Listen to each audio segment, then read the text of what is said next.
कृपा सिन्धुभ्य एव च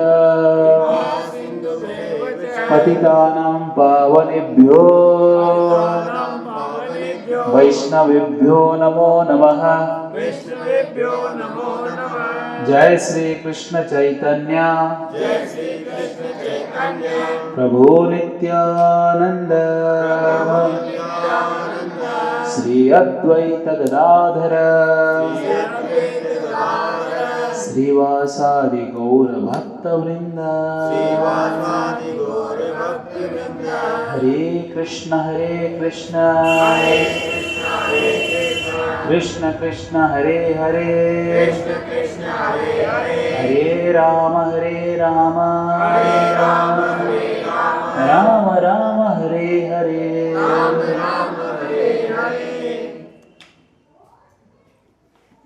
हरे कृष्ण। भगवद गीता लाए आप लोग?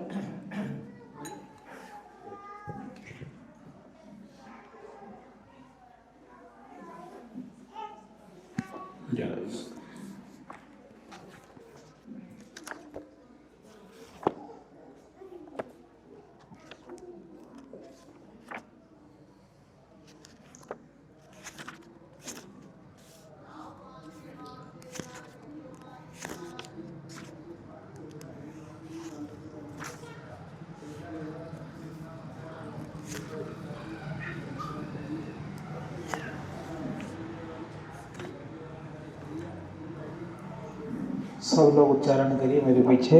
अर्जुन उवाच परम ब्रह्मा परम धाम पवित्रं परमं भवान् पुरुषं शाश्वतं दिव्यम् आदिदेव अजं विभुम् आदिदेवम् अजं विभुम् आहुस्त्वां ऋषयः सर्वे देवर्षिर्नारदस्तथा असितो देवलो व्यासः स्वयं चैव ब्रवीषि मे। अर्जुन ने कहा, आप परम भगवान, परम धाम, परम पवित्र, परम सत्य हैं।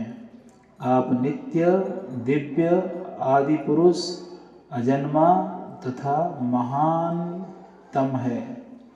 नारद, असित, देवल तथा व्यास जैसे ऋषि आपके इस सत्य की पुष्टि करते हैं और अब आप स्वयं भी मुझसे प्रकट कह रहे हैं।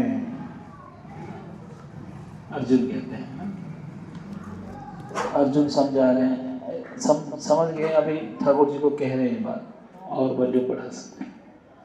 तो क्या कह रहे हैं, कौन से श्लोक कि क्या सुनकर ये कह रहे हैं कि ठाकुर जी जो है अभी 10वें अध्याय के 8वें नंबर श्लोक में एक बात कहते हैं ठाकुर जी। क्या बात कहते हैं? अहम सर्वस्य प्रभवो,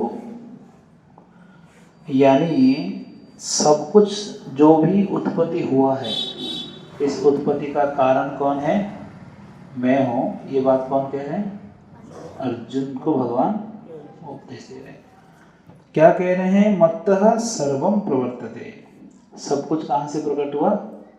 मुझसे ही प्रकट हुआ, ऐसे कह रहे हैं। और आगे कहते हैं कि इस प्रकार से समझकर बुद्धिमान व्यक्ति मेरे भजन में लग जाता है। मैं ही सबका स्रोत हूँ, सब कुछ मुझसे प्रकट हुआ है, ये समझ जाओ और मेरे भजन में लग जाओ। ये ज्ञान परम ज्ञान हो गया। परम ज्ञान क्यों हो गया ये? क्योंकि भगवान के बारे में स्पष्ट भगवद गीता और भागवत में ही मिलता है, स्पष्ट। बाकी जगह लिखा है पर स्पष्ट नहीं। स्पष्ट नहीं यानी थोड़ा घुमा घुमा के लिखा है। भगवान विष्णु महान है, पर फिर कह दिया गया कि नहीं महादेव जी महान है, शिव पुराण में ऐसे कह दिया गया। फिर दूसरा देवी पुराण में जाएंगे तो देवी जी महान है, सारे ब्रह्मांड देवी जी से प्रकट हुआ है। तीनों सत्य है, पर तीनों के सत्यता का अलग अलग स्तर है। जैसे कि कोई कहेंगे कोई कार्यक्रम हो गया, बहुत सारे लोग आए, भोजन की सबकी, ठीक है, तो एक होता है सब सामान ला के देना, अनाज देख लेकर आया, सब्जियां लेकर आया, सब लेकर आ गया सामान, सब सप्लाई कर दिया, हलवाई को बताया कैसे बनाना है। दूसरा होता है हलवाई के साथ खड़े रहकर बनवाना और परोसना। तीसरा एक होता है जो इस सब कार्यक्रम के लिए धन देना और जिसका इच्छा से सब कार्य हो रहा है, ठीक है, तीनों करता है इसमें। पर कहने के लिए जब हम अनाउंस करेंगे, किसी को बुलाएंगे जो मेहनत किया, हलवाई के पास खड़े होकर बनवाया और खिलाया सबको, तो कहने के लिए क्या कहेंगे, ये देखो विजय प्रभु अगर नहीं होते तो लोग भोजन कैसे करते, इन्होंने सबको खिलाया। गलत बात है ये, सही बात है, माला पहनाओ। और थोड़ी देर बाद फिर दूसरा आया, उमाशंकर को आया, देखो विजय प्रभु कह देंगे जितने सामान चाहिए थे प्रभु ले आए तभी काम हो गया, ये नहीं होते तो रसोई नहीं होती, टाइम पे सामान पहुंचाए, तो इनको माला पहनाओ, लोगों को लगेगा ये ऑर्गेनाइजर है। तीसरा एक व्यक्ति आया, प्रभु जी आ गए, तो हंसराज को आए, देखो ये हंसराज प्रभु अगर धन नहीं देते तो कार्यक्रम नहीं होता, इनकी इच्छा से हुआ, इनकी योजना से हुआ। यानी तीन स्तर में, तीनों का गुणगान में कोई गलती नहीं है, पर मूलतः कौन है जिनकी वजह से कार्यक्रम सफल हुआ, जो धन दिए। एक उदाहरण से सीख सकते हैं, क्योंकि उनका इच्छा, योजना और धन, ये तीनों से क्या हुआ, कार्यक्रम सुचारू रूप से हो पाया, भले बाद में कितने लोग भी काम करें। तो इस प्रकार से सृष्टि को बनाना, चलाना, प्रलय करना, तीनों करने वाले अलग अलग लोग हैं, ब्रह्मा विष्णु और महेश, पर मूलतः किनकी इच्छा से होता है, गोपाल जी की इच्छा से, अंततः गोपाल जी की इच्छा से। तो गोपाल जी चाहे तो ब्रह्मा जी को ही सेवा दे सकते हैं, चाहे तो उनसे सेवा लेके किसी और को भी दे सकते हैं। इसलिए वो सेकेंडरी काम है, वो प्राइमरी काम नहीं है। जैसे कि परोसना और ये सब करना, ये नहीं करेंगे तो कोई और कर लेंगे, सब्जी लाना ये नहीं करेंगे कोई और कर लेंगे, पर प्राइमरी काम क्या था, योजना करना, कितना बड़ा प्रोग्राम होगा और उसके लिए धन देना ही प्राइमरी काम है। तो इसलिए हमको ये समझना है, कहीं अगर ये गुणगान कर भी दिया गया है कि देवी जी महान है, महादेव जी महान है ही, वो मना नहीं है, महान नहीं है, पर वही भगवान है ये समझना जरूरी है कि वो भगवान है कि नहीं, ये जानना चाहिए। अच्छा ठीक है, आप बोलेंगे अरे ऑर्गेनाइजर तो हंसराज प्रभु है, उमाशंकर प्रभु का तो क्या ही वैल्यू है, तो हम निंदा कर दे तुमको अच्छा लगेगा, अरे कैसा व्यक्ति है, उन्होंने वो मेहनत नहीं करते तो कार्यक्रम होता ही नहीं, उनका निंदा कर रहे हो, भले ही मैं योजना किया पर मेहनत तो उन्होंने किया ना। तो इसलिए वैसे ही महादेव जी का अपमान करेंगे, अवहेलना करेंगे तो ठाकुर जी को क्रोध आ जाएगा, ये क्या बात कर रहा है, महादेव जी को निंदा कर रहा है, कितना बड़ा काम मैंने दिया उनको। कोई दुर्गा जी का निंदा किया भगवान नाराज हो जाएंगे, कोई इंद्र का निंदा किया भगवान नाराज हो जाएंगे, क्योंकि भगवान के कार्यों को कौन कर रहा है, यही सब लोग कर रहे हैं। इसलिए देवताओं को निंदा, अवहेलना करना, अपमान करना, ये हमारे अधिकार नहीं, पर भगवान कृष्ण है ये भूलना भी हमको नहीं चाहिए। नहीं तो हम सोचेंगे ठीक है सब एक ही है, क्या सब एक ही है, एक नहीं। कहने के लिए सब कहते हैं सबको समान देखो, भेद मत करो, ये संभव है सबको समान देखना? संभव है? किसी भी अवस्था में संभव नहीं है, ये देख ही नहीं सकते। एक ही देखते तो आधे वहां क्यों बैठे माताएं, यहाँ क्यों पुरुष लोग बैठे, यही भेद हो गया। सही बात है, भेद तो यही होगी, भेद करना ही पड़ता है, क्योंकि आपको भेद नहीं करेंगे। भेद का अर्थ क्या है, अपमान नहीं, भेद का अर्थ है यथा योग्यता सम्मान देना, कोई भेद कहते हैं, और वही समानता भी है। यथा योग्यता यानी जैसे आप प्रसाद बांट रहे, पहले बच्चों के हाथ में दे दिए, ये समानता है। आप कोई बड़ा बुजुर्ग व्यक्ति कहेंगे यार बच्चों को पहले दे दिया, हमारे साथ अन्याय हो गया, क्या अन्याय हुआ? नहीं नहीं, यही समानता है, क्योंकि बच्चे हमको पहले देना चाहिए, वृद्ध लोग को देना चाहिए, माताओं को देना चाहिए, बाद में बाकी सब ले लो, ये नियम है, ये समानता है। ये भेद करने पर भी इसको क्या कहा जाता है, समानता है। एक ही ऑफिस में अलग अलग अधिकारी होते हैं, अलग अलग रैंक के होते हैं, कि सबका सैलरी एक होता है? अलग होता है। सबका सैलरी। क्या सरकार भेदभाव कर रहा है लोगों के साथ? नहीं, सरकार तो सबके साथ समान नियम लगाए, समान कानून है, समान कोर्ट है, सब समान है, संविधान भी समान है, पर भेदभाव क्यों सैलरी में? क्योंकि हायरार्की होता है ना, जिसका जो जिम्मेदारी उस हिसाब से उसको तनख्वाह मिलेगा। और जिम्मेदारी बढ़ा लिया है, एक चपरासी हो, छोटा सा कोई व्यक्ति जो ऐसे काम कर रहा है जिसमें ज़्यादा तनाव नहीं है, ज़्यादा उसकी जिम्मेदारियां नहीं है, उसको इतना पगार दे दी। कोई इतना सारा जिम्मेदारी लेके सर पे बैठा होगा तो उसका सैलरी ज़्यादा होता है, भले ही वो घर में बैठा हो, कंप्यूटर में काम करता हो, हाँ, और वर्क फ्रॉम होम करता हो। जो जिसके कार्य है, जिसके क्षेत्र जिसका लेवल है, उस हिसाब से उसको क्या मिलता है? आप ये नहीं कह सकते कि सबको एक ही सैलरी देना चाहिए, जितने ऑफिस में बैठे सबको एक पगार होना चाहिए। आप कितना भी चिल्लाइए, कोई सुनने वाला नहीं है, हो ही नहीं सकता। सबको समान दृष्टि से देखने का ये अर्थ है कि किसी को भी अंदर भेजने आरती करने के लिए संभव है? नहीं। हम तो भेद करेंगे, कौन पवित्र है, कौन स्नान करके आया है, कौन धुले हुए कपड़े पहन कर आया है, कौन नाम जप कर रहा है, इसके जीवन की दिनचर्या क्या है, क्या ये पाप कर्म करता है, क्या ये मांसाहार करता है, क्या और मांस खा क्या यहाँ पूजा के लिए आएगा तो चलेगा? नहीं चलेगा। इसलिए ब्राह्मणों की तरह उसके आचरण होना चाहिए, तभी उसको पूजा करने की। तो भेद हो गया, यहाँ हो गया भेद। तो इन भेदों को भेद नहीं कहा जाता, ये समानता है। यानी साधु समदृष्टि से देखते हैं। इसका अर्थ क्या है? भक्ति की प्रचार में, ज्ञान देने में सबको समान देखते हैं, पर भेद भी देखते हैं। कोई पढ़ा लिखा है तो उसको ज़्यादा समझाते हैं कि देखो समझ जाओ, पाप मत करो। और कोई पढ़ा लिखा नहीं समझ पाए तो उसको शास्त्र ज्ञान नहीं देते, उनको प्रेम से प्रसाद खिलाए और समझाए, देखो ये छोड़ दो, ज़्यादा तर्क वितर्क करने की जरूरत नहीं पड़ता है। जो सरल है उसको समझाना ज़्यादा नहीं पड़ता है, उसको जो ज़्यादा दिमाग लगाते उसको ज़्यादा समझाना पड़ता है, सिंपल।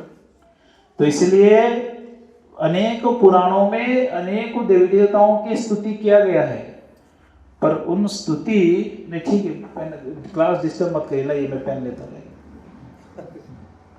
हाँ हो गया। जय राधा गोपाल जी भगवान की जय। तो इसलिए भगवान देवी देवता सब शक्तिशाली है, पर उन सबके ऊपर कौन बैठा हुआ है जो सबको सेवा में लगा रहा है, वो जानना जरूरी है। वो भूल गए तो अपराध हो जाता है। तो इसलिए ये क्या कह रहे हैं कि अहम सर्वस्य प्रभवो कह दिए, तो इसलिए अर्जुन क्या कहते हैं? सही बात है, आप ही परम ब्रह्म है, परम ब्रह्मा, परम ब्रह्म यानी परम सत्य। ब्रह्म शब्द का अर्थ क्या है? ब्रह्म शब्द के तो कई अर्थ है। ब्रह्म मतलब आत्मा को भी ब्रह्म कहते हैं, आध्यात्मिक ज्ञान को भी ब्रह्म कहते हैं, भगवान के शरीर से जो तेज निकलता है, उस ज्योति, तेज, लाइट, उसको भी ब्रह्म कहते हैं। इस संसार को भी ब्रह्म कहा जाता है, इसलिए ब्रह्म अंड कहते हैं ना। ब्रह्मांड मतलब क्या है? अंडाकृति के ये ब्रह्म है, जो भगवान के शरीर के रोम के छिद्र से प्रकट हुआ है, इसलिए इसको कहते हैं ब्रह्मांड। ये भी ब्रह्म है, सब कुछ ब्रह्म है। भगवान को भी ब्रह्म कहते हैं, परम ब्रह्म यानी आप श्रेष्ठ ब्रह्म है। जीवात्मा को भी ब्रह्म कहते हैं। इसलिए यहाँ परम ब्रह्म का अर्थ क्या है? आप श्रेष्ठ है। जितने भी ब्रह्म है वो सब में श्रेष्ठ कौन है? आप है, सब आपसे निकला हुआ है। ये बात केवल मैं नहीं कह रहा हूँ, ये बात नारद भी कह रहे हैं, अलग अलग ऋषिगण भी कह रहे हैं। देवर्षि नारद तथा, देवर्षि नारद आहुस्त्वाम ऋषयः, ऋषय यानी साधुगण, ऋषय यानी साधुगण, और असितः देवलः व्यास, स्वयं यानी मैं भी कह रहा हूँ और आप भी कह रहे हैं। मैं ये कह रहा हूँ कि आप भी स्वयं ये बात को कहें। स्वयं च एव ब्रवीषि, अभी आपने भी मुझे ये बात बताया। तो इस प्रकार से कह रहे हैं यहाँ पर, ऋषय सर्वे, जितने ऋषि ये बात को कहते हैं, साधुगण। कोई भी बात का प्रमाण 3 प्रमाण से देखा जाता है, उसको प्रमाण माना जाता है। 3 प्रमाण क्या है? गुरु जो बात कहते हैं वो प्रामाणिक है कि नहीं समझना हो तो हमको ये देखना है कि गुरु जो कहते हैं साधु लोग भी वही कहते हैं क्या। जो साधु कहते हैं, क्या शास्त्रों में वो लिखा हुआ है क्या? गुरु साधु शास्त्र, शास्त्रों में लिखा गया है एक प्रकार से, गुरु कुछ और ही कह रहे हैं, तो फिर आपको समझना पड़ेगा गुरु ठीक नहीं कह रहे। शास्त्र में कहा गया कलयुग में हरे नाम हरे नाम एव केवल, केवल हरि नाम कलयुग में, वो कहते हैं क्या कलयुग केवल नाम, कह दिए शास्त्र में। अब गुरु जी कह रहे हैं कलयुग में नाम जब सब हरे कृष्णा बोल के माला फेरने से क्या मिलेगा? लकड़ी की माला फेरने से कोई भगवान मिल जाएंगे? बैठ के ध्यान लगाओ, राम राम करने से क्या मिलेगा? तो समझ जाओ गुरु डोंगी है। कैसे डोंगी है? क्योंकि जो नाम को ठुकरा रहा है। जब शास्त्रों में नाम ही कहा गया है तो गुरु जी अलग क्यों कह रहे हैं? वो क्यों कह रहे हो कि बैठ के ध्यान लगाओ? ध्यान मार्ग क्या कलयुग के लिए था? कलयुग के लिए ध्यान मार्ग लिखा था कि नहीं? तो ध्यान क्यों कह रहे हैं? जब स्पष्ट कहा गया है कृतयध्यायते विष्णु त्रेतायाम यजतो मखै द्वापरे परिचर्यायाम कलो तत् हरि कीर्तना। कृतयध्यायते विष्णु यानी सतयुग में ध्यान करने का उपाय है, और त्रेता में यज्ञ, द्वापर में पूजा और कली में नाम, स्पष्ट कहा गया शास्त्र में। तो आप सतयुग का काम कलयुग में क्यों कह रहे हो? ध्यान लगाओ, ऐसे पहचानना रहता है। तो इसलिए गुरु साधु शास्त्र, जो साधु कहते हैं वो गुरु वही कहना चाहिए, जो गुरु कहते हैं वही शास्त्रों में लिखा हुआ होना चाहिए, और शास्त्र में जो लिखा है उसी को साधु कहना चाहिए। साधु वो है जो शास्त्र की वाणी को सही सही रूप से कहता है, बिना कोई मिलावटी का, बिना कोई मिलावटी का। नहीं ठीक है, यहाँ अर्जुन कह तो दिए परम ब्रह्म परम धाम, पर अर्जुन तो गृहस्थ थे, इतना बुद्धिमान थे नहीं, इसलिए हम इसको नहीं मानेंगे, ऐसा कोई कह दिया प्रवचन देने वाला, तो फिर क्या होगा? मानेंगे हम ऐसे साधुओं को? मानना चाहिए? कोई साधु गीता हाथ में लेकर प्रवचन देते हुए यहाँ लिखा है परम ब्रह्म परम धाम पवित्रम परमम भगवान कह दिए, वो कहेगा ये अर्जुन तो गृहस्थ है, ये तो ये बच्चे वगैरह भी थे, इतना बुद्धि था नहीं, इसलिए तो भगवान ने समझा, ये तो मोहित भी हो जाता है कभी कभी, भगवान को समझाना पड़ता है, ये कह दिया परम ब्रह्म तो उसको क्यों स्वीकार करेंगे आप? ये तो वही गलत है, परम ब्रह्म नहीं है भगवान, ये तो ब्रह्म है, छोड़ दो इसको। गीता के श्लोक को नकार दिया, स्वीकार करने योग्य है साधु? आपने गीता पे निंदा कर दी। ऐसे भी लोग हैं इस संसार में, माधवपुर में भी है, जो कहते हैं गीता में भी शक्कर नमक अलग कर दो, शक्कर ले लो नमक को छोड़ दो। कहाँ है नमक? दिखाओ, एक श्लोक भी है नमक एक श्लोक भी नमक नहीं है। शास्त्र के विरुद्ध कार्य करते हैं और साधु के रूप में संसार में प्रकट करते हैं अपने आप को। इसलिए कहते हैं प्रतिष्ठा लगिया साठ्य आचरण, साठ्य मतलब धोखाधड़ी, किसके लिए? प्रतिष्ठा के लिए कि हम साधु हैं। पर साठ्य आचरण क्यों करते हैं? क्योंकि उनको नाम चाहिए, प्रतिष्ठा चाहिए। बस ठीक ठीक से बातें क्यों नहीं कहते हैं? क्योंकि किसी गुरु के पास कभी गए नहीं, सीखे नहीं, ठीक कहेंगे कहाँ से? कहने के लिए कुछ चाहिए, दिमाग भी तो होना चाहिए। तो इसलिए ऐसे ध्यान से में नहीं आना है। शास्त्र में क्या गया है? पहला प्रमाण शास्त्र है, यहाँ से खोजिए सब मिल जाएगा, समझ रहे? तो सुबह सुबह जैसे भक्त लोग प्रभात फेरी करते हैं, कई लोग आते हैं, तो प्रभात फेरी सुबह सुबह, घर का काम है, जिम्मेदारी है, ये क्या नाटक कर रहे सुबह सुबह? हरे कृष्णा बोलने से क्या घर चल जाएगा? राधे राधे बोलने से, हरे कृष्णा बोलने से, हरे राम बोलने से, राम राम बोलने से क्या खाने को मिल जाएगा? सुबह सुबह उठ के ऐसे घूम रहे। हरे कृष्णा बोलने से खाने को नहीं मिलेगा, हरे कृष्णा बोलने से आप तो खाओगे, परिवार भी खाएंगे, 1000 लोग और खिला सकते हो।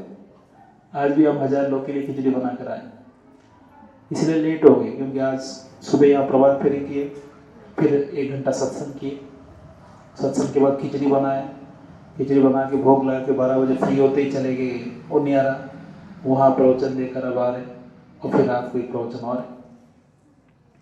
तो इसलिए भगवान नाम लेने से कलयुग में जीव का कल्याण तो यूं हो जाता है। सतयुग में 1000 साल तक तपस्या करने से जो नहीं मिलता है, कलयुग में केवल हरे कृष्णा जप करने से मिल जाता है। ये विश्वास होना चाहिए। क्यों विश्वास होना चाहिए? इसलिए नहीं कि मैं कह रहा हूँ, इसलिए क्योंकि शास्त्र कह रहा है। कलो तत् हरि कीर्तना, जब कली के लिए हरि कीर्तन कह दिया गया है तो अन्य मार्ग में क्यों हम रुचि रखें? तो नहीं नहीं हम तो रुचि नहीं दिखाएंगे। इसलिए कहते हैं यज्ञ संकीर्तन प्राये यजंती ही स्वमेधसा। बहुत बुद्धिमान व्यक्ति ही, समझदार व्यक्ति ही समझ जाता है कि कलयुग में नाम कीर्तन से ही कल्याण है। मूर्ख व्यक्ति को समझ में नहीं आता। वो सोचता है कि व्रत करूं, तपस्या करूं, उपवास करूं, तीर्थ स्थान में जाऊं, और अलग अलग जगह जाऊं, इससे कुछ नहीं होगा। किससे होगा? नाम कीर्तन। आप घर में रहकर अभी अगर नाम संकीर्तन आप नहीं कर रहे हैं तो आप छुट्टी लेके तीर्थ यात्रा करने से क्या मिल जाएगा? आपको कुछ नहीं मिलने वाला। क्यों? क्योंकि आप तीर्थ यात्रा करके आके फिर वही पाप करोगे जो अभी भी कर रहे हो। पूरे जीवन के अगर पूरे के पूरे दिशा ही बदलना है तो आपको जहां है जैसे है वैसे ही नाम संकीर्तन चालू करना पड़ेगा। इसमें कोई पाप नहीं, कोई सूतक नहीं, कोई नियम नहीं, कोई शुद्ध अशुद्ध नहीं, कुछ नहीं। सुबह उठो, संकीर्तन करो। और नाम संकीर्तन करने वाले के जीवन में कोई कष्ट आ जाए यह असंभव है। ये ना संकीर्तन नहीं बस सर्व स्वार्थों भी लभ्यते। जो संकीर्तन करता है उसकी सारी इच्छाएं पूरा हो जाती हैं, और भौतिक हो आध्यात्मिक हो कुछ भी हो, ये परिणाम है उसका।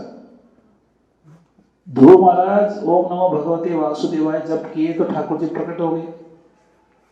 ध्रुव महाराज बोले क्या चाहिए? कुछ नहीं चाहिए, गलती हो गया, मैं गलत विचार में आ गया था, अब आपका दर्शन हो गया, अब मैं भक्त बन गया, हे भगवान चरण पकड़ लिया। भगवान बोलते हैं नहीं नहीं नहीं नहीं, आप नाम जब किए हो, मैं आपको कुछ ना दूं, ऐसे हो नहीं सकता। नहीं कुछ नहीं चाहिए, वो तो गलती से गलत सोच कर आ गया था, मैं मूर्ख था, मैं तो कांच का टुकड़ा मांगने आया था, अब तो हीरा दे दिया दर्शन देके, और कुछ नहीं चाहिए। भगवान बोले तुम चाहो या ना चाहो परिणाम तो मिलेगा। अग्नि आप आंख बंद करके अनजाने में हाथ रखो आग में या जानबूझकर छुओ, जलाएगा वो तो वस्तु शक्ति है। तो नाम का भी वस्तु शक्ति होता है ना, वो भी तो नाम है, उसका भी तो शक्ति, उसका प्रभाव दिखाएगा। तुम नाम जब किए उसका पहला प्रभाव है दर्शन दिया, और दूसरा प्रभाव है तुमको सब कुछ दूंगा जो आज तक किसी को नहीं मिला है। तो ध्रुव महाराज को 36,000 साल तक राजा बने, उसके बाद वैकुंठ दे दिए, ध्रुव लोग जहाँ ठाकुर जी स्वयं रहते हैं। तो बताओ और क्या चाहिए नाम जप से? नाम जप इतने शक्तिशाली।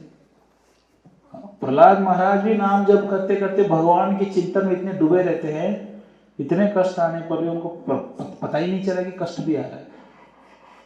वो कभी निंदा नहीं कि हिरण्यकशिपु का। और हिरण्यकशिपु को क्या बुलाते थे? हे असुर श्रेष्ठ। क्या बुलाते थे? हे असुर श्रेष्ठ हिरण्यकशिपु मेरे पिताजी, ऐसे बोलते थे। वो देखते ही नहीं थे ये शत्रु है करके, विचार ही नहीं आया कभी, क्योंकि कभी कष्ट ही नहीं आया। तो कष्ट क्यों नहीं आया? क्योंकि भगवान के नाम लेते थे। तो शास्त्र स्पष्ट कहता है, पर समस्या है कि हम उसको एज इट इज नहीं लेते, जैसे कि वैसे नहीं समझना चाहते, उसमें थोड़ा मिला देते, बीच बीच में कुछ मिला देते। तो इसलिए यहां अगर सीधा सीधा कहा गया है परम ब्रह्म परम धाम, तो सीधा ही समझना चाहिए। परम ब्रह्म यानी ठाकुर जी परम ब्रह्म ही है। तो संसार को चला कौन रहा है? ब्रह्मा विष्णु महेश का नाम आ रहा है।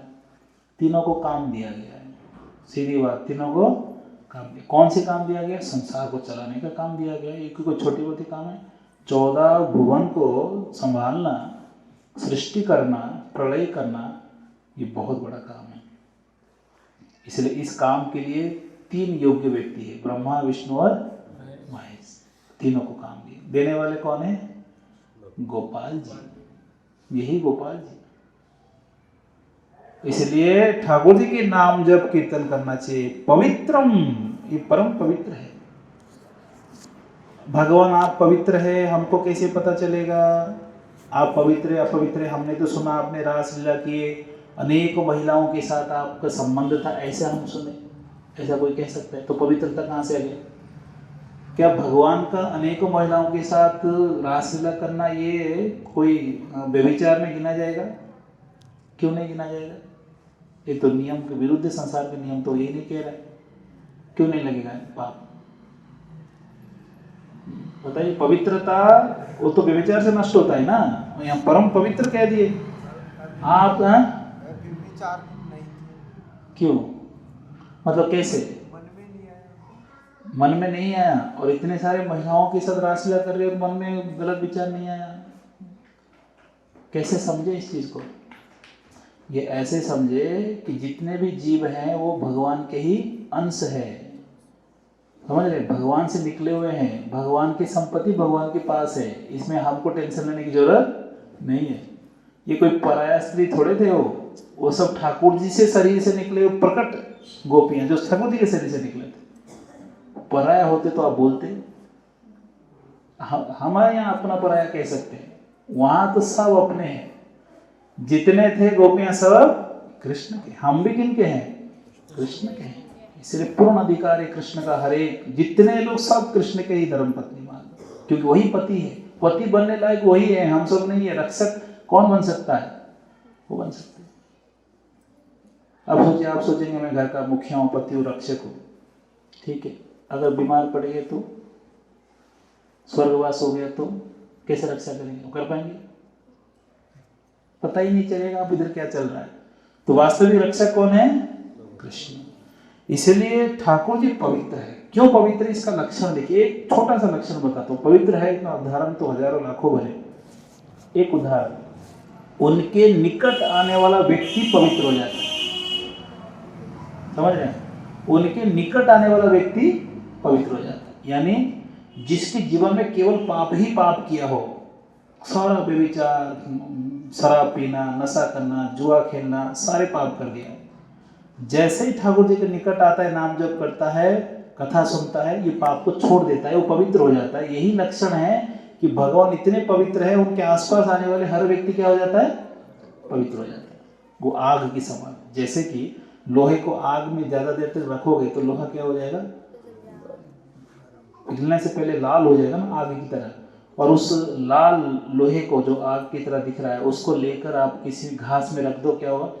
जल जाएगा। पेपर में रख दो, जल जाएगा। आग की जरूरत नहीं, आग की तरह कार्य करता है, क्योंकि वो आग के संस्पर्श में आ गया। इसे पता चलता है, लोहे को देख के कोई भी कह देगा कि इसको आग में रखा गया था, कह दोगे ना, लाल लोहा देख के। वैसे ही भक्त शुद्ध क्यों हो जाता है? क्योंकि वो परम पवित्र भगवान के संस्पर्श में रहता है। और नाम जप क्या है? नाम जप वो हो सकता, उसमें ऐसा वस्तु है, ऐसे कार्य है नाम जप, कि ये जप करते करते हम ठाकुर जी के साथ रहते हैं। हरे कृष्ण कृष्ण कृष्ण हरे हरे, हरे राम राम राम हरे हरे। ये नाम जप के राधा कृष्ण के साथ रह गया, पवित्रता क्यों नहीं आएगी? आइए। तो इसलिए नाम जप कभी नहीं छोड़ना चाहिए। कितना भी बड़े विद्वान हो, कितना भी बड़े ज्ञानी हो, कितना प्रसिद्ध हो, कुछ भी हो, कितना भी उच्च कुल में जन्म लिया हो, अगर नाम जप नहीं करेंगे तो डूब जाएंगे। पवित्रता वहीं से जाती है। इसलिए नाम जप कलयुग में कहा गया। इसलिए कीर्तन सुबह आना चाहिए आप लोग को। आपके यहाँ डेली हो रहा है, डेली कीर्तन होता है। कितने लोग आते हैं डेली यहाँ? इसमें से कौन कौन है? अधिकतर आते हैं। जो नहीं आते आइए, संकीर्तन करिए सुबह सुबह। पानी तो भरते रहिएगा, बाद में 6:30 बजे पानी भरिए, 7 बजे आ जाइए, 7:30 आके फिर भरिए। पर संकीर्तन करना चाहिए। जैसे गाड़ी है, उसमें हम पेट्रोल भरेंगे, गाड़ी साफ करेंगे, सब करेंगे और चलाएंगे नहीं, कोई मतलब है उस गाड़ी का?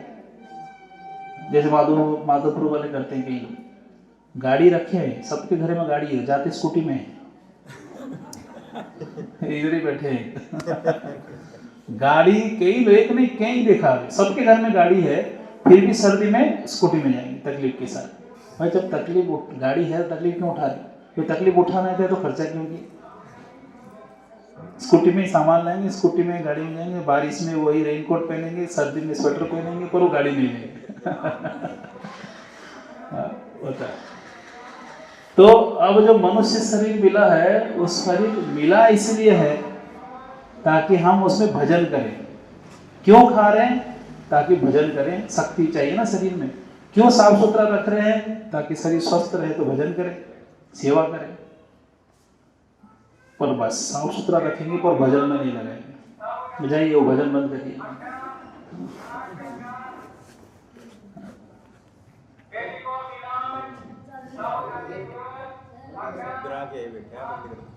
बंद कर दो, बंद कर दो। तो इसलिए लक्ष्य क्या है वो समझना चाहिए। अब बच्चे को, जैसे राघव गुरु है, अब इनको पढ़ाई का लक्ष्य अगर बता दिए कि एग्ज़ाम अच्छे से तैयारी करना, एग्ज़ाम में फर्स्ट आना है, अगर इनका टारगेट हो गया तो किताब लाना, पढ़ना, नोट्स बनाना, सुबह जल्दी उठना, जो भी करेंगे, स्कूल जाना, ट्यूशन जाना, तो उनको टारगेट पता है। अब वो टारगेट भूल गए कि करना क्यों क्यों पढ़ना है, तो किताब खरीद के लाना, उसको अच्छे से बाइंडिंग करना, स्कूल जाना और पढ़ाई ना करना, कोई मतलब है इसका? कोई मतलब ही नहीं। मैं क्यों पढ़ रही हूँ मतलब तो पढ़ना जरूरी है। क्यों जरूरी है? क्योंकि वो किताब लिए इसलिए कि पढ़ना है, और किताब लेके रख दिया तो फिर किताब लिया ही क्यों? तो इसलिए मनुष्य शरीर मिला है, कितना आयु मिला है? 100 साल तक तो कोई नहीं देता। 80 में 90 बहुत है। पहले के लोग 90, अभी के लोग 80, और बाद में 70, फिर 60, फिर 50, ऐसे ही होने वाला है। तो फिर क्यों मिला है शरीर? इसलिए कि खाओ पियो और उसको छोड़ के चले जाओ। कुछ काम भी तो आना चाहिए, और वो कौन सी काम है? भक्ति करना चाहिए, और कोई काम नहीं है, भक्ति करना चाहिए। तो इसलिए हम लोगों को इसको गंभीरता से लेकर नाम संकीर्तन में लगाना चाहिए। सुबह आधा घंटा अगर संकीर्तन में नहीं चल पाएंगे तो ये पैर किस काम के? अगर हाथों से मंदिर नहीं साफ कर पाएंगे तो हाथ किस काम के? करोड़ हरेर मंदिरम अर्जनातिषु, भागवत में आते हैं वृष महाराज के प्रसंग में। वाचांसी वैकुंठ गुणानुवर्णने, अगर वाणी मिला है, बोलने की अगर शक्ति है, तो वैकुंठ गुणानुवर्णने, भगवान के गुणगान करना चाहिए, नाम संकीर्तन करना चाहिए। इस प्रकार से होना चाहिए। तो इसलिए भगवान के बारे में समझकर ये पवित्र है, इनके आसपास आने से हम भी क्या हो जाते हैं? पवित्र हो जाते हैं। आचरण पवित्र हो जाता है, विचार भी पवित्र हो जाता है। देखो भगवान के आसपास आते ही सारे पाप कर्म छोड़ देते हैं, शुद्ध हो जाते हैं। तो इस प्रकार से पवित्रम परमम, परम यानी श्रेष्ठ, भगवान से श्रेष्ठ व्यक्ति। देवकी माता वसुदेव जब पूर्व जन्मों में तपस्या करते हैं, भगवान प्रकट होते हैं, भगवान विष्णु बोले क्या वर चाहिए? आपके जैसा एक संतान चाहिए, और मेरे जैसा ना कोई है, ना मेरे ऊपर कोई, ना सम ना ऊर्ध्व, मेरे समान भी कोई नहीं है, मेरे ऊपर भी कोई नहीं। तो क्या करें? आप ही आ जाइए। तो मैं आ जाता हूँ, भगवान आ गए देव की गर्भ से। तो ये समझना है, ये क्लैरिटी होना चाहिए। पुरुषम शाश्वतम, वो एक ही पुरुष है, वही भोक्ता है, हम सब भोग्य है। हम सब कौन है? भोग्य है। वो जैसे चाहे वैसे हमको काम में लगा सकते हैं। हम कभी नहीं कह सकते कि आपके हिसाब से नहीं चलेंगे, हमारा अधिकार भी नहीं कहना। क्यों? क्योंकि उनके मेहरबानी से जीवन चल रहा है। चल रहा है कि नहीं? मुझे बताइए, कि आपके कर्मों से चल रहा है? उनकी मेहरबानी से चल रहा है, कर्म कुछ नहीं है, मेहरबानी से चल रहा है। क्यों? कर्म इसलिए कर रहे हैं क्योंकि क्षमता देने वाले कौन है? भगवान। भगवान कहते हैं गीता में, जठराग्नि कौन है? मैं हूं।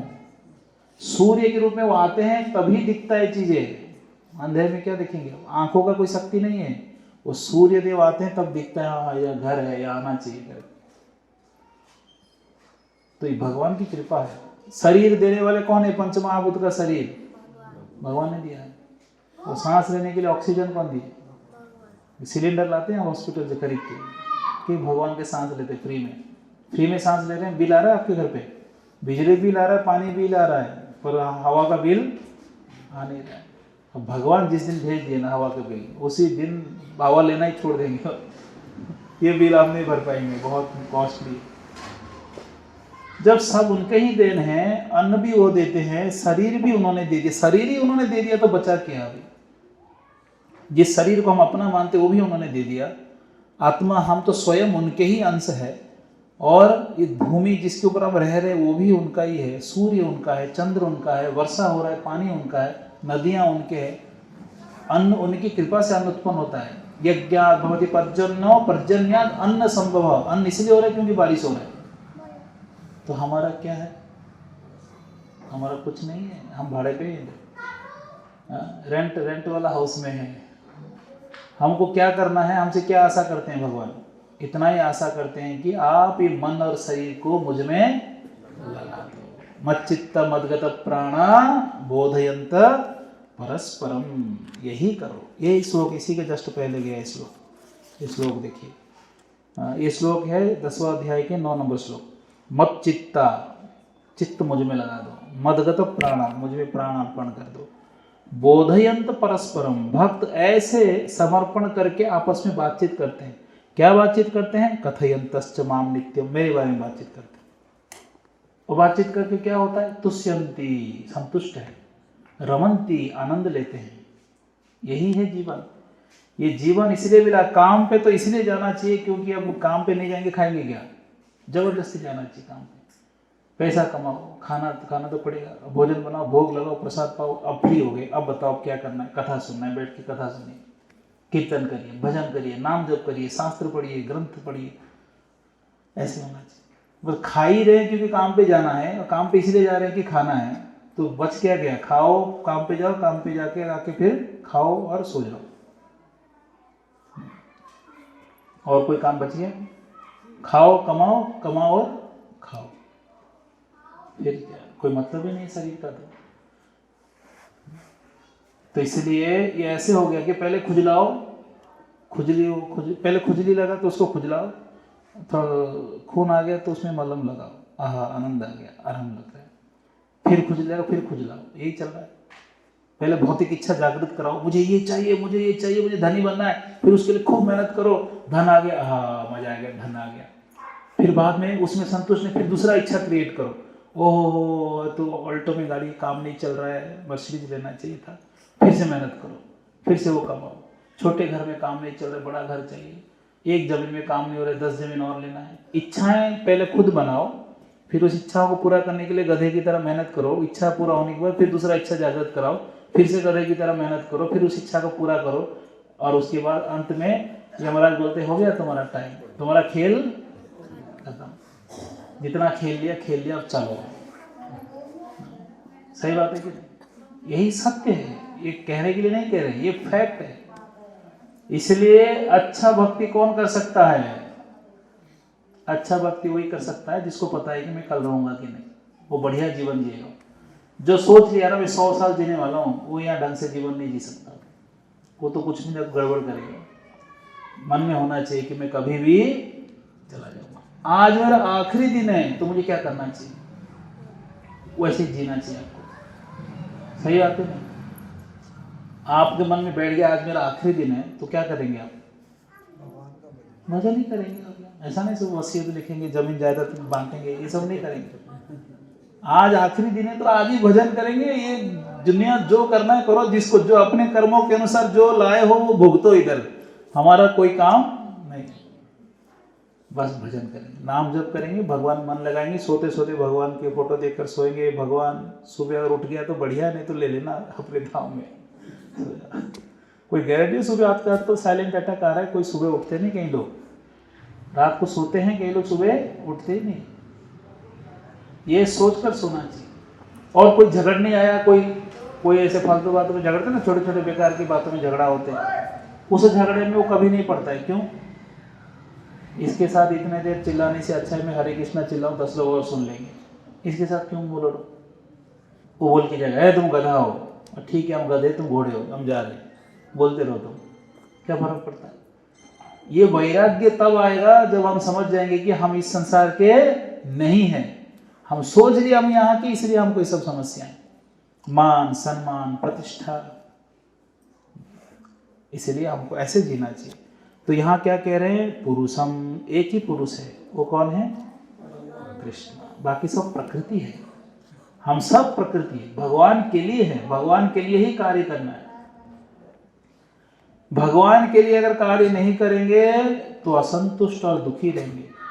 भगवान के लिए जब कार्य करना प्रारंभ करेंगे तब पूर्णता की अनुभूति होता है, और कहीं और जाने की इच्छा नहीं होती। भक्तों को पूछिए जो जप करते हैं, भक्ति करते हैं, बस जीवन में बहुत भटक लिए, बहुत संस्थाएं से जुड़ गए, बहुत जगह चले गए, बहुत मंदिर चले गए, बहुत पुण्य कर्म कर लिए, बहुत सारे उत्सव कर लिए, और जैसे ही भगवान नाम मिल गया और कोई इच्छाएं हो गई, अब ये लास्ट है, अब यही करना है जीवन में।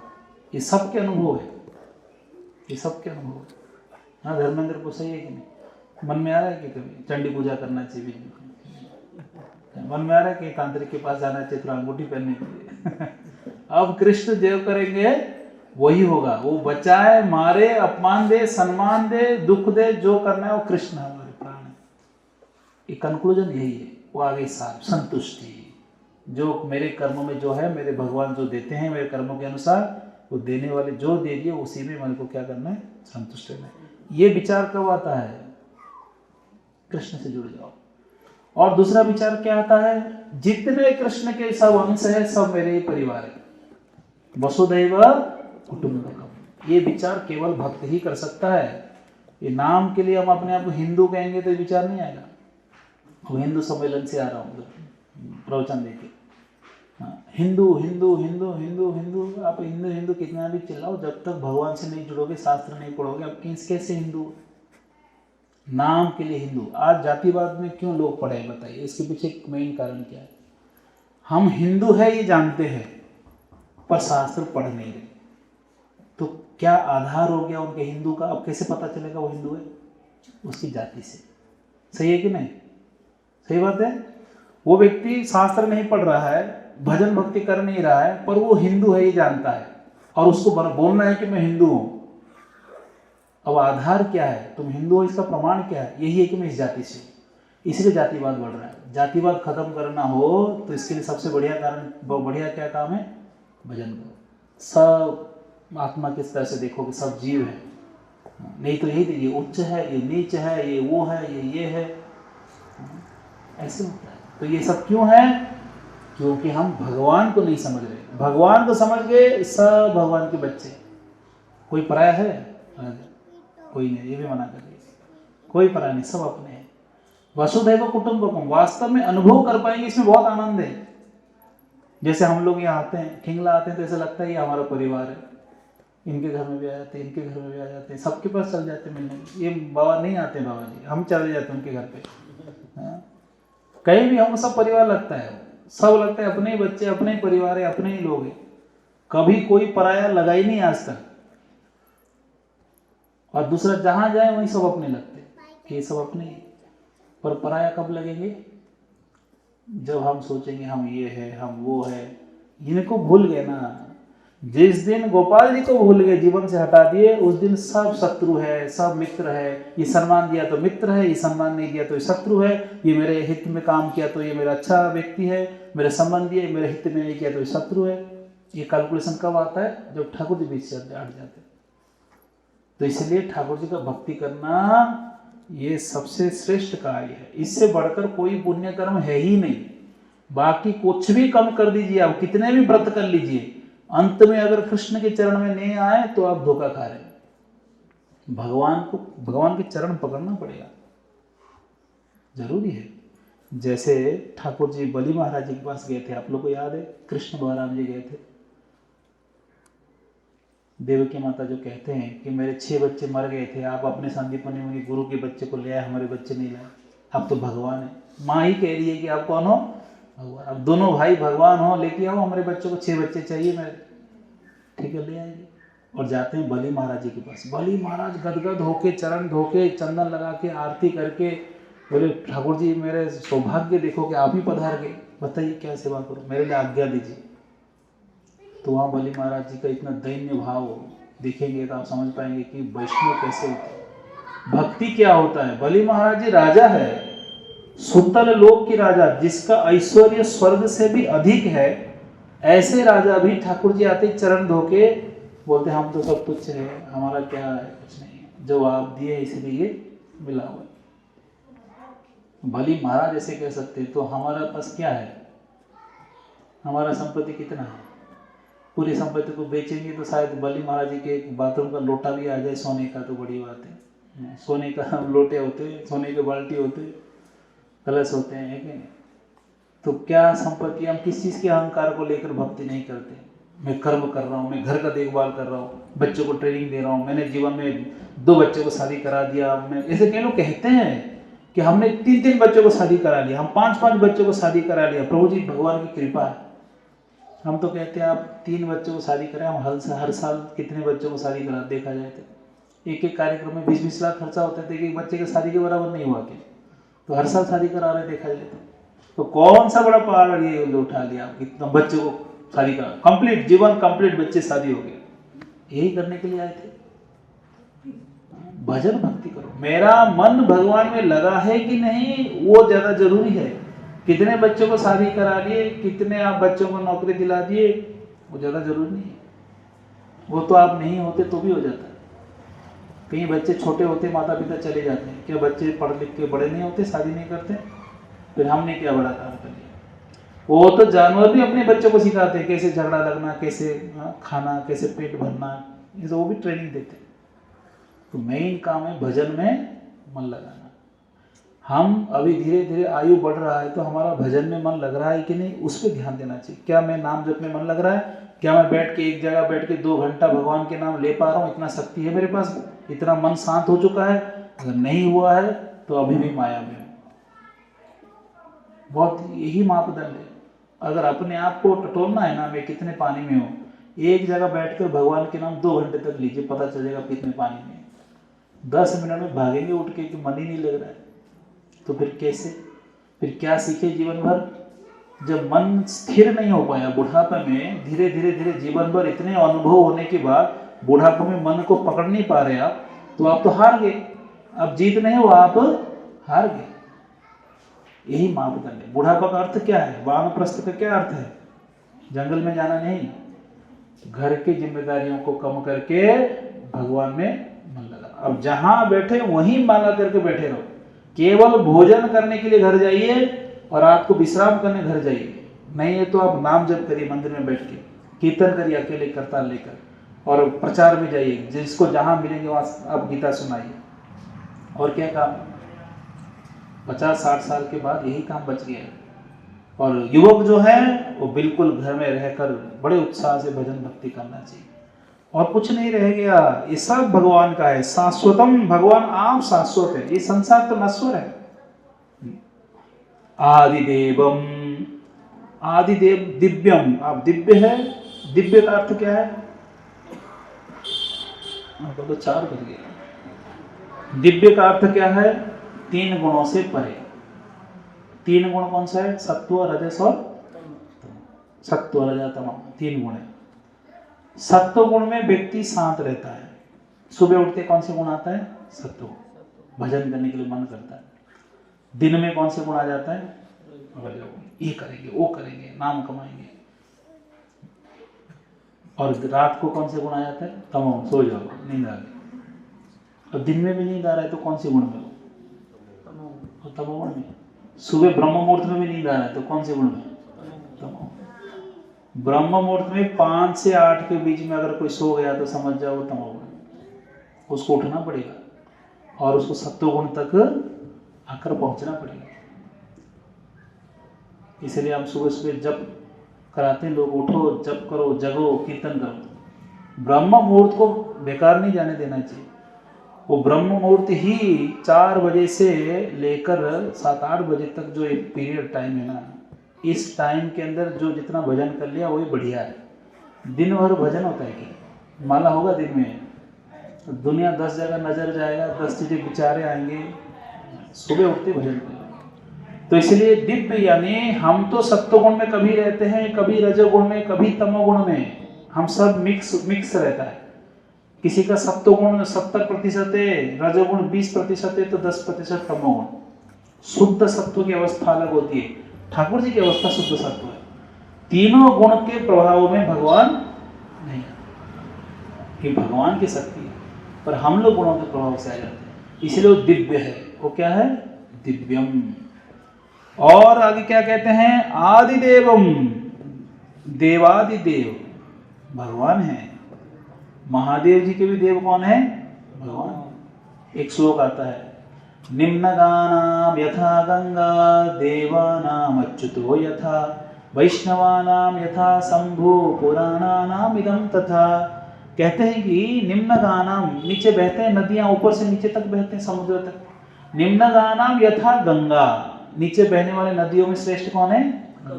देवानाम अच्युतो यथा, देवताओं को भी देवता कौन है? अच्युत, भगवान श्री कृष्ण। वैष्णवानाम यथा शंभु, सारे वैष्णव में श्रेष्ठ कौन है?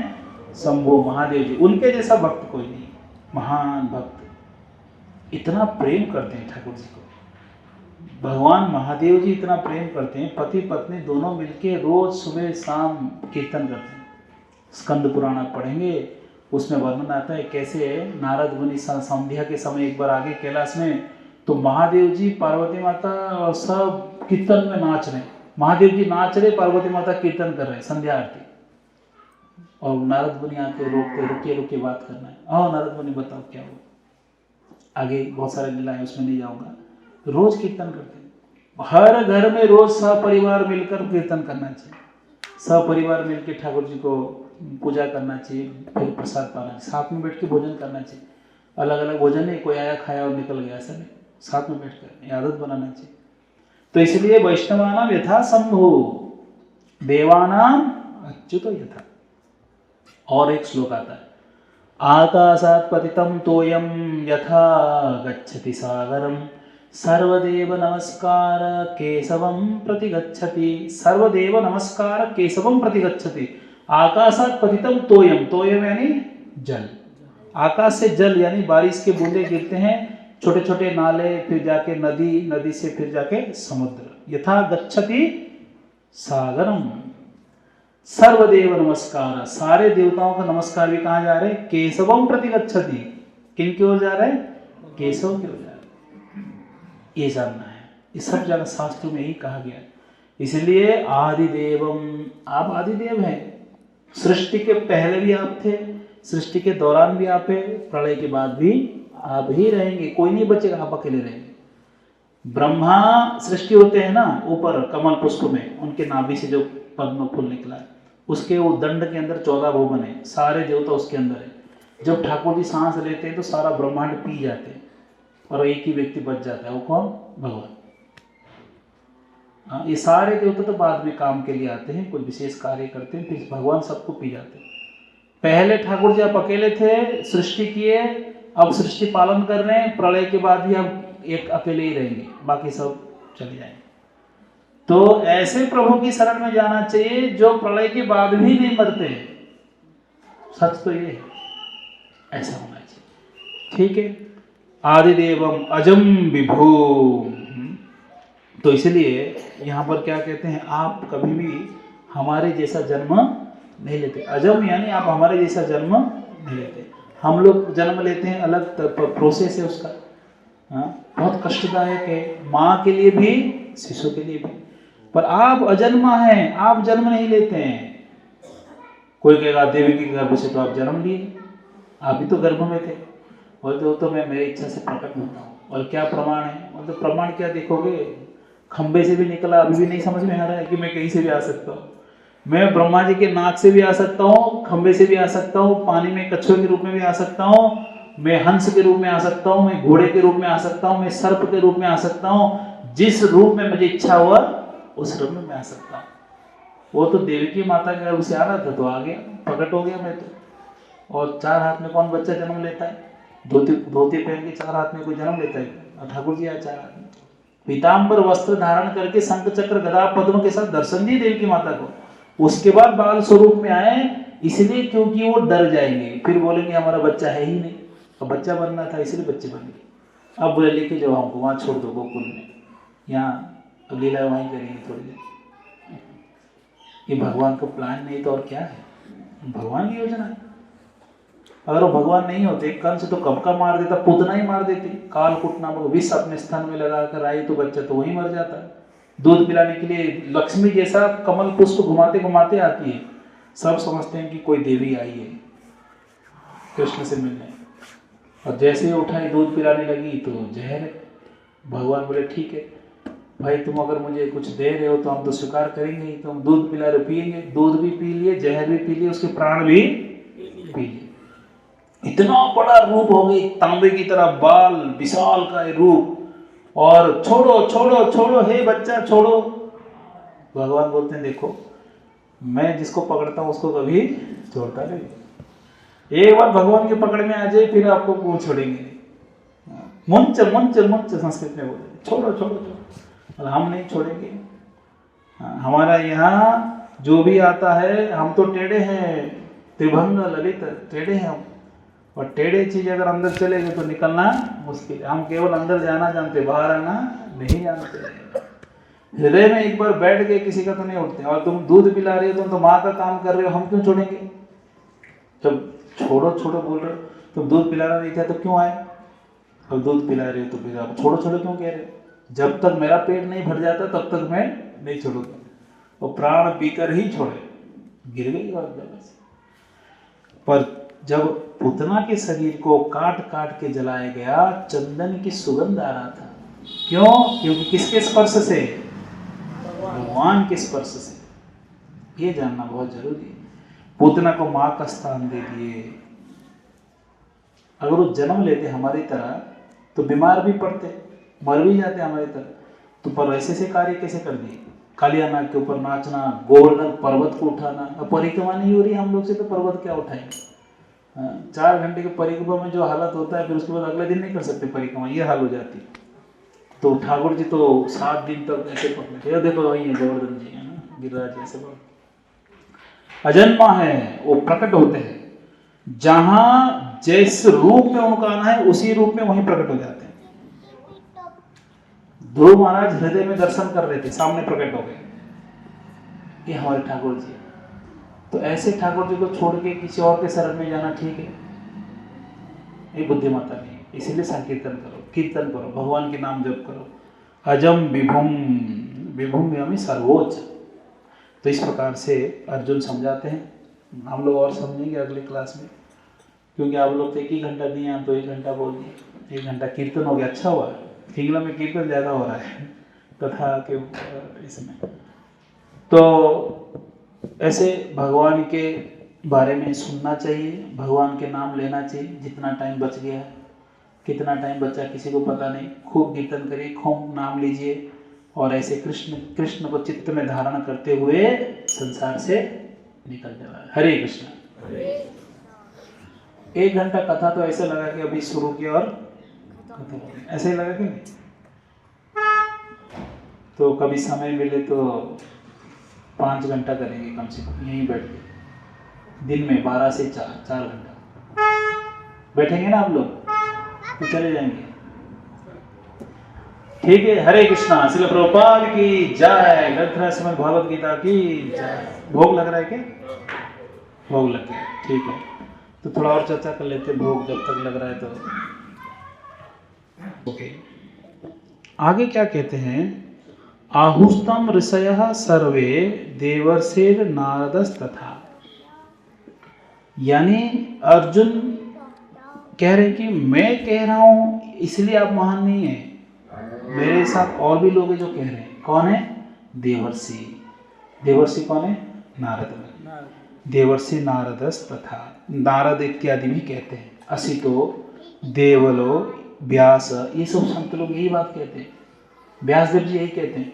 हाँ बोले कि व्यासदेव जी तो शिव पुराण लिख दिए, पद्म पुराण लिख दिए, क्या क्या लिख दिए, देवी पुराण लिख दिए, तो फिर व्यासदेव जी कैसे कहते हैं कि आप परम ब्रह्म है? बोले व्यासदेव जी सब लिखने के बाद लास्ट में भागवत लिख के क्या कह दिए? कृष्ण ही भगवान। एति चाम च कला पुंस कृष्णस्तु भगवान स्वयं। सार रूप में लिख दी। और क्या कहते हैं? सवे पुंसा परो धर्म यतो भक्ति रधोक्षजे। अहेतु की अप्रतिहता ये आत्मा सुप्रसिद्धति। आत्मा तभी प्रसन्न हो सकता है जब वो भक्ति करता है। ये कौन कह रहे हैं? व्यासदेव जी कह रहे हैं। तो इसीलिए केवल मैं कह रहा हूं ऐसी बात नहीं, जितने संत हैं वो भी यही बात कह रहे हैं। रेफरेंस होना बहुत जरूरी। व्यासदेव जी क्या कहना चाहते हैं वो समझना बहुत जरूरी है। ये प्रमाणिक, ऐसे प्रमाण ऐसे दिया जाता है। प्रामाणिक कौन है? जो ऐसे गुरु शिष्य परंपरा से आया हो। कहीं से भी उड़ गया तो भागवत कथा बोल दे, ऐसा नहीं होता है। आजकल तो दुर्भाग्य पंडितों को बिठाते हैं, कहीं भी पढ़ लिया, थोड़ा किताब पढ़ लिया, पंडित या ब्राह्मण कुल से तो बिठाओ कथा कर दिया, क्योंकि लोगों को कथा करवाने, पूर्वजों को उद्धार करने संकल्प ले लिया हो, ऐसा करके कुछ ना कुछ बहाने से करना रहता है। किसी को बिठा दिए, कथा कर दी। आप हाँ ऐसे अनुष्ठान करके आपको 108 करना तो अलग बात है, पर अगर आपको वास्तव में सुनकर बदलना है, सुधरना है, तो कथा प्रामाणिक संतों से सुनना चाहिए। इस प्रकार से, ठीक है। हरे कृष्णा। श्री राधा गोपाल जी भगवान की जय, महाप्रसादम की जय। ये प्रसाद भाई लेट हो गया। हम लोग सुबह सुबह मोबाइल जो स्मार्टफोन चलाते हैं, कम से कम जूम पे आइए। सुबह हम जब करते हैं, कथा करते हैं 8:30 से 9:30, और सुबह 6:45 से 7 बजे तक सुबह मोबाइल में आप जूम एप्लीकेशन डाउनलोड करके आप ज्वाइन करेंगे तो जब कर सकते हैं। आप जूम वगैरह जो मोबाइल चला सकते हैं, कम से कम जूम एप्लीकेशन। ये तो एक फैमिली आ रही है, 2 फैमिली आ रही हैं, ठीक है। जो नहीं जानते ठीक है, जो जानते हैं वो ज्वाइन कर सकते हैं। धर्मेंद्र जूम 5:45 to 7 एक सेशन है, 8:30 से 9:30 एक सेशन। दोस्त अगर 7:30 बजे तक नहीं बैठ सकते ना, कम से कम 5:45 से 6:20 लगभग आधा घंटा बैठना चाहिए, वहाँ अच्छा लगेगा। बहुत सारे भक्त आते हैं उसमें, ये लोग भी आते हैं सब, है ना। हाँ, मीना योगी माता जी, बच्ची क्या नाम है, साक्षी, गौरी नहीं दिखती, स्कूल जाती है ना, फिर भी 5 मिनट के लिए तो जब करने आना पड़ेगा। 5:45 से 6:05 तक, ऐसे 10-15 मिनट के लिए, ठीक है। हरे कृष्ण।